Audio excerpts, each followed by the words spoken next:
Hey everybody, and welcome to the Everything Voiceover Podcast. My name is Justin D. Torres. The Everything Voiceover Podcast is brought to you by The Voice Realm, where only professional voice actors are listed.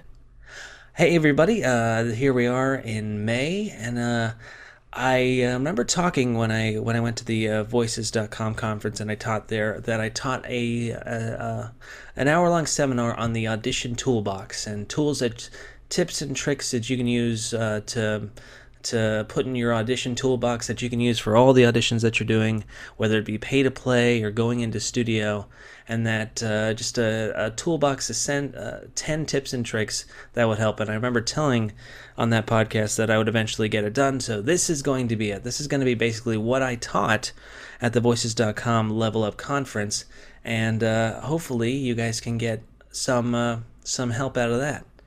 Now, when I was making the reason for this audition toolbox is that as I've been working with a lot of voiceover coaches and voiceover actors, and I've been in a lot of studios to try and get jobs, a lot of the same notes end up coming up for all of them. And even when it comes to like when I'm in the voiceover booth with multiple guys, you always see the same kind of notes going over and over again. And it's not that people don't do those notes, it's just that, sometimes you need a reminder and you need to know where things are at. So the whole point of this audition toolbox is that there are 10 tips and tricks that you should constantly look into as you audition. If you can maybe do one tip or one trick or two tricks per audition, just to remind yourself before you audition, these will help you, and these will help every audition that you do, and it'll make you a better voice actor because you're going to be constantly working on the notes that every voice actor, even the pros, constantly get over and over again. So, without further ado, here is the audition toolbox. The first tool for the toolbox is how to use the slate for momentum. Now, enthusiasm and tone can be placed in the slate. And for those of you who don't know what the slate is stating your name before your audition. So most people end up doing, like when they first start out, they're like, Justin D. Torres. Meet Mike. Mike is an entrepreneur. The thing about slating, now some sites such as Voices.com occasionally and Voice Realm do not want you to slate for probably good reason, so that they don't lose you and that the client doesn't run off to meet with you directly. But for bigger jobs, yes, they do, especially with agents. They want you to slate, and you can use that slate. And I definitely think you can show personality, you can show enthusiasm, you can use it for momentum. There's actually an article on everythingvoiceover.com as how to use your slate much better. And this is one of the huge things that people don't really take advantage of. Because if you're going to be a pirate and you're like, Justin D. Torres, yar, matey, how be thy place? It feels a little bit better if you're like, hey, this is Justin D. Torres. Yar, hey, matey, how be thy place? It feels like your brain doesn't have to make a switch midway through. Kind of push your momentum in, and also the way you say it. If you smile, if you use your body, it'll affect the entire audition. So the number one thing is use your slate for momentum. The number two, end your sentences. This is huge. This is very huge because people have a tendency to not end their sentences. Some people will say, let me get an example out here. Let me see this. Electro-harmonics, the best pedal in the world. Weird ending. Electro-harmonics, the best pedal in the world. You want to try and end your sentences. Periods are there for a reason. Sometimes people kind of play around with conversationalism. So as conversationalists, and when they try and play and be conversational, they kind of play with the periods. And the thing about most voiceover scripts is that the periods are very much there for a reason. So you want to end your sentences well. So the way you usually end your sentences is just to make sure that you're going on a lower note at the end. So if I was to do a sentence that says, these are notes everyone gets, I might want to put my emphasis before gets. So let's say what I would do when I wouldn't be ending my sentence, I would say something like, these are notes everyone gets. Well, that's a way it can be done. But if I was like, these are notes everyone gets, that's an ending of a sentence, and especially for taglines and those long-winded motivational type of stuff, you want to really end your sentences, and you can play with it. But if you feel like you're ending all your sentences in the same way, you can play around with it, play around with words differently. But definitely, the periods are there for a reason. End your sentences. The next one, the number 3, is gesture important words. Your body affects how your voice sounds. So as you are going through your audition, if you move your body a lot, you will be the enthusiasm that happens as you talk gets funneled into the actual script itself. If you ever watch a TED Talk and you hear someone who's active and you see how they talk, they use their hands a lot, gestures. I'm going to start gesturing a little bit more right now, and hopefully you can feel that I'm gesturing and that my body's moving and that suddenly I feel like I'm more awake than I was 2 seconds ago. If you ever listen to someone like Anthony Robbins, when he goes on and starts talking, you can almost tell that he's so happy and he's smiling and he's really trying to get something across. Those are all coming from gestures and facial features. So when you get a chance, and especially if it's enthusiastic, don't just rely on your throat and your body to get it done. Use the vehicle that you have. Your body is a vehicle. Use it by gesturing as much as you can. The 5th one, and that brings us to halfway point of the Audition Toolbox, is smile. Smile, smile, smile. Smile through your teeth. If I said, now I did not smile when I said smile. Now I'll say it again. Smile. Smile, smile, smile through your teeth. Does it sound like I'm smiling? Because I am. This is how I sound when I'm smiling. And when I do my voiceover stuff and I say like, this is Mike. Mike likes pizza. That sounds like I'm smiling. If I wasn't, this is Mike. Mike likes pizza. Well, smile is what you want to hear, especially if it comes from a commercial. 90% of the time, you're going to be dealing with something that is smiley. You're talking about kids. You're talking about jewelry. You're talking about pizza. You're talking about parties. Those are all smile things to do. Occasionally, you'll get a Dennis Leary sarcastic guy. But whenever he says something like Ford, he's got a little bit of a smirk. So, Ford, this is exactly what you want to be driving. So, smile through your teeth. It's so rare that people smile regularly. I'm in New York City, and if you ever go down the subway and you're walking around, nobody smiles unless they're talking to someone and they're actually. But on a random, when you're walking around, you don't smile. So your body is not used to smiling. So smiling is not something that people do. So when you think you're smiling, I don't know how many times I've been in voiceover classes where someone has said smile, and then they think they're smiling, but they're really not. So I'm smiling right now, so it sounds a little bit better. Okay, now that has been number 5, and that is our halfway point of the Audition Toolbox. Let's go through the first 5 again. Number 1, use your slate. Number 2, end your sentences. Number 3, gesture important words. Number 4, we haven't gotten to number 4, smile, smile, smile. And number 5, we've gotten to 5, my bad, I skipped number 4. Number 4 is actually have someone you know as the person you are talking to, and specificity helps. Now, when you are doing a job, like let's say if it's a car commercial, and it's about how good and luxurious an Acura is, or how luxurious a Jaguar is, or a Jaguar, I guess that's how they call it. If you just say it to no one and you're just trying to figure out how it sounds versus the commercial, it feels like it's imitation. Imagine if you were talking to your friend. I have a really good friend that lives in California, and I'm really good friends with him. So I know when I talk to him, and if it was like Jaguar, the living in the lap of luxury. And if I was talking to my friend, and my friend's like, just think about, in my mind, I imagine my friend saying something like, I really want a good car. I want to own a good car that I can go around with and finally just relax and just enjoy the money that I have. And I could be like, Jaguar, living in the lap of luxury. Or Jaguar, living in the lap of luxury. And if I was talking to my dad, and then my dad is someone who's an authority figure in my life, and I just really want to try and convince him, I may say something like, Jaguar, living in the lap of luxury, you know? Or if my dad was like, or if I was in a Jaguar with my dad, and he just bought it and he's happy, I was like, oh, Jaguar, living in the lap of luxury, you know?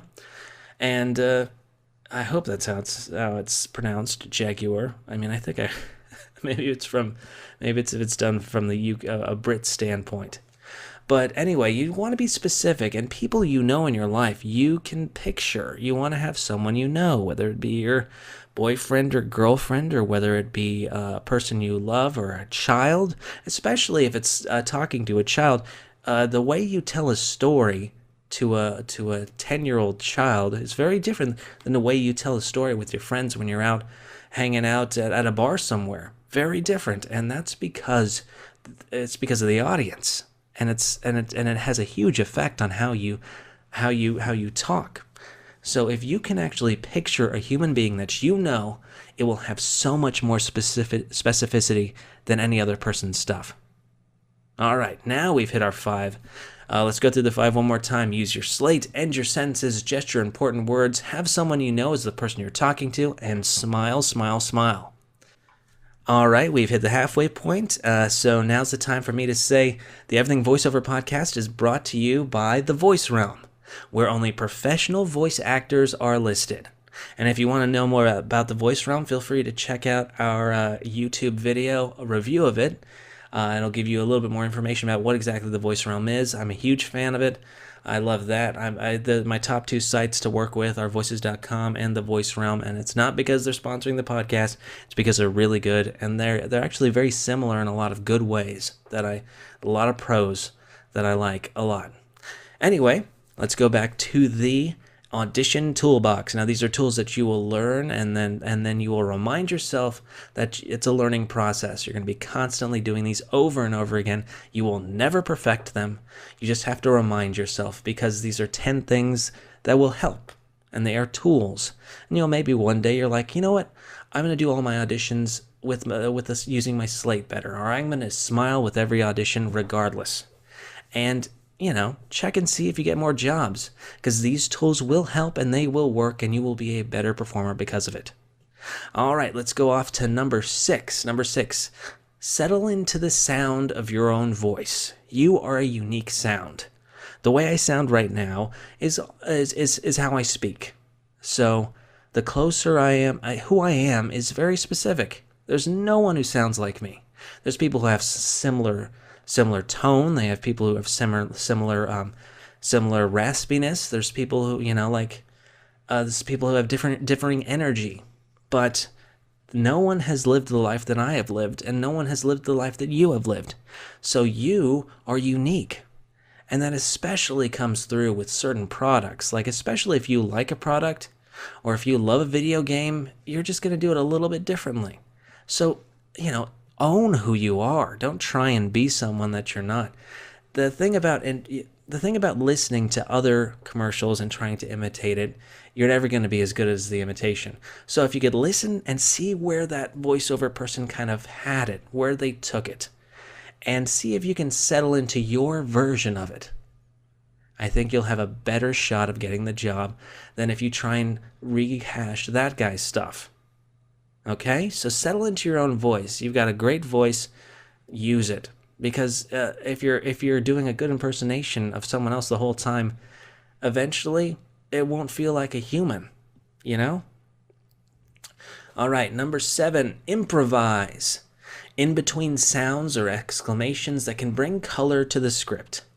Now, when I say improvise, sometimes it can be like actual words, but when it comes to audiobooks, video games, I'm trying to think about other things, certain commercials, especially commercials that are like 2 people talking, you want to be able to have the fun of improvising the middle parts of lines. And, not every client is going to like it.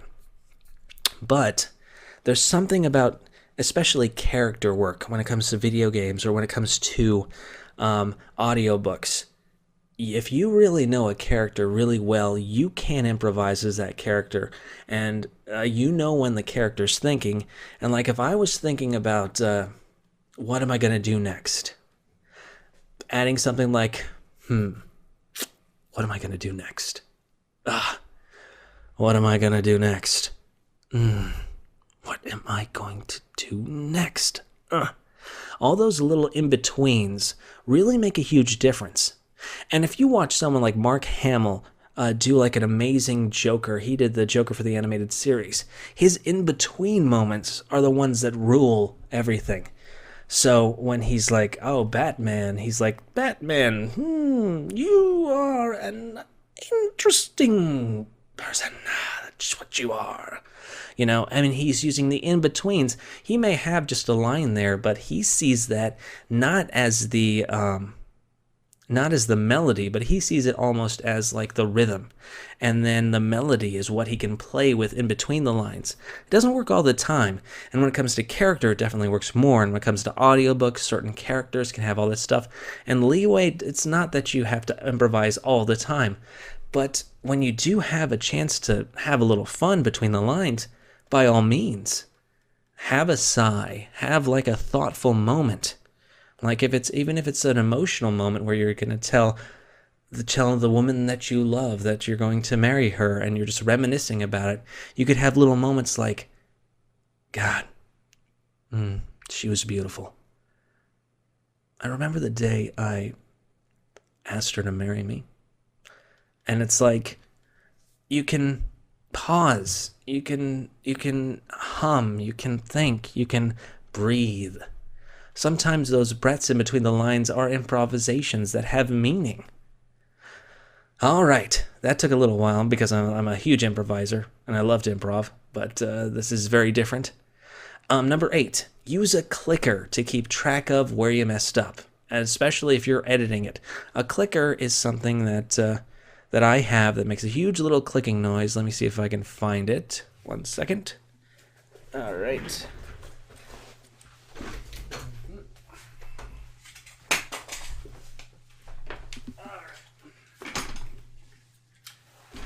For those of you who are listening, I just went into my studio booth where I have my clicker Velcroed to the wall, which is great. And if you ever have Velcro, it'll really help you out. This is what a clicker sounds like. Avert your ears if you are listening. That's what it sounds like. And what it does is, as you are editing, you will see 2 large dots pop up in the edit, so you will know where you messed up. It's a huge benefit, and as we start making more videos, especially with Reaper, you combine those with other things, you will know where the mess up is, and you will be able to tell where to edit. Okay? And these clickers are usually, I think this is for a dog, so I went to like a pet store and got it, or I think it was bought online on Amazon, either that or a pet store, and it cost $2, $5, and it's well worth the money. I definitely think you should go pick it up if you want to be able to speed up your editing. It's amazing.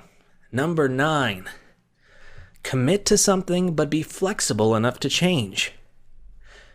Every good voiceover actor is an actor first.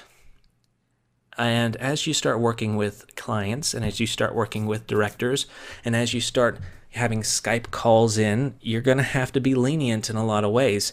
And the more lenient you are, the more you can do things slightly different, the better of an actor you'll be.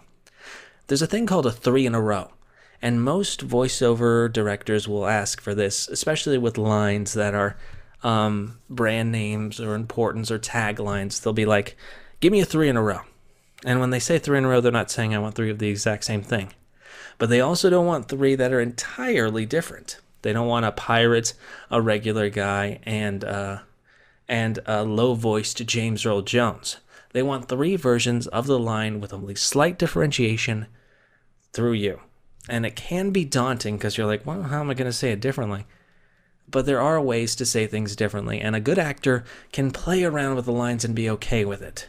Let me kind of do an example of a good 3 in a row, and let me see this.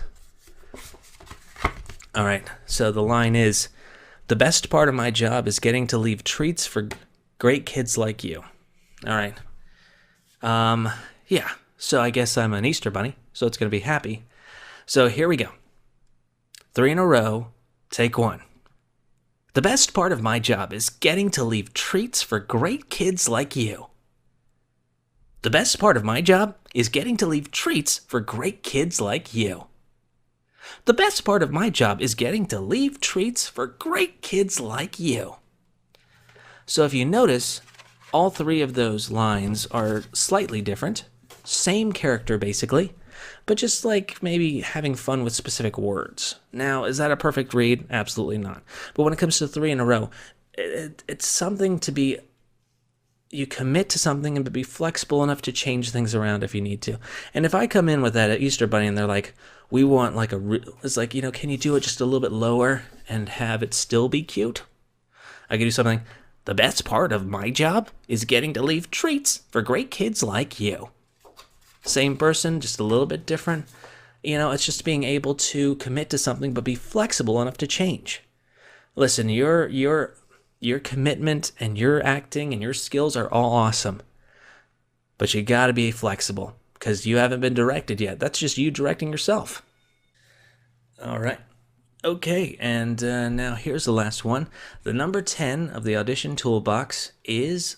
Now let's go through 6 to 10 just for everybody's sake. Number 6 is settle into the sound of your own voice. You have a unique voice. Number 7 is improvise. Use those in-between sounds and exclamations so it can bring a little bit of color to your script. Number 8 is use a clicker that you can find at maybe a pet store or online. Number 9 is commit to something, but be flexible enough to change it. And number 10 is use your body to your advantage. This is a combination of all the things like smile, gesture, use your body, all these things like improvise. They're all like using your body a little bit, but you really want to use your body to your advantage. I have a whole podcast dedicated to how to use your body, and you can go and listen to that, and that's, I believe, the second one, maybe the third one. But if you're doing a character in particular, if you scrunch up your back and you're a witch, and if you move your body, contort your body in a different way, suddenly, if I'm contorting this, I sound like this. I sound a little, it's harder to, this is how I sound. Now it's automatically, the character happens, and the cool thing about the way you have a voice is that you don't have to do like a weird sounding voice. If you contort your body, suddenly the uniqueness comes through, and it's like, oh, I've never heard that before. That's not just any witch sounding person, or that's not just any warlock. That is a very specific sound coming from a very specific person, and that if they like it, they will love it because no one else has it. So use your body to your advantage. This is your vehicle. This is who you are. This is what you have to have that's available for clients to this is your moneymaker. So use it. Use your arms, use your legs, use little gestures and wink, flex, a shrug. If I was going to be Gaston, I'm going to pop up my chest and I'm going to, hello, this is how I sound when I'm flexing my back. It sounds better. It sounds like you're using the right things, So, okay, that has been the Audition Toolbox. Let me go through the 10 one more time. Number 1, use a slate for momentum. Enthusiasm and tone can be placed in the slate. Number 2, end your sentences. Make an effort to push the last part of your sentences. End them down. Number 3, gesture important words. Use your body affects your voice. Gestures really help. Number 4, have someone you know as the person you're talking to. Specificity, a friend, a mother, a daughter, a kid, but not just any kid, not just any mother, not just any daughter, your mother, your kid, your mother-in-law, your father-in-law, whoever you want. That if you notice, you speak to everyone differently. So use it. Number 5, smile, even if it's through your teeth. It makes a difference and it sounds very different. If you notice, I'm smiling now. Number 6, settle into the sound of your own voice. You are unique. You are a very unique person. No one else sounds like you. Use that to your advantage.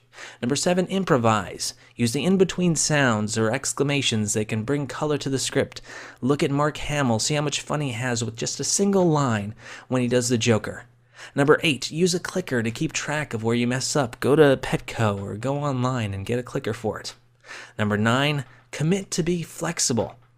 But commit to being flexible, commit to something, but be flexible enough to change. It's also committing to being flexible, to be honest. And the last one is use your body to your advantage. Okay, that was about 20 minutes, and this is the same kind of way I did it at the Voices.com conference. The first 30 minutes was dedicated to teaching everyone how to use Audacity as quickly as possible, and then the last 20 minutes were talking about the Audition Toolbox, and then the last 10 minutes was Q&A. So, this has been the Audition Toolbox. If you are listening and you went to go see me at Voices.com, thanks for listening again. Hopefully this helps you out again. These are just tools that you can use every day on your auditions, and try and do one or two of them. Try and work on individual ones, because in the end, it'll all help. All right. The Everything Voiceover podcast is brought to you by The Voice Realm, where only professional voice actors are listed. My name is Justin D. Torres. Thank you for listening to the Everything Voiceover podcast. Feel free to go back and check out our older podcasts for some great interviews and whatnot. Also, we got a lot of videos out on everythingvoiceover.com, and if you go to our YouTube page, they're all set up there. And thanks so much for all the listens and all the likes and the new subscribers. It's been an amazing run, and we're going to keep putting out as many podcasts and videos and articles as we can. Feel free to check us out on Twitter and follow us there at EverythingV. Check out our YouTube page. Subscribe to us on iTunes. Thank you guys so much for listening. This is Justin D. Torres signing off for everythingvoiceover.com.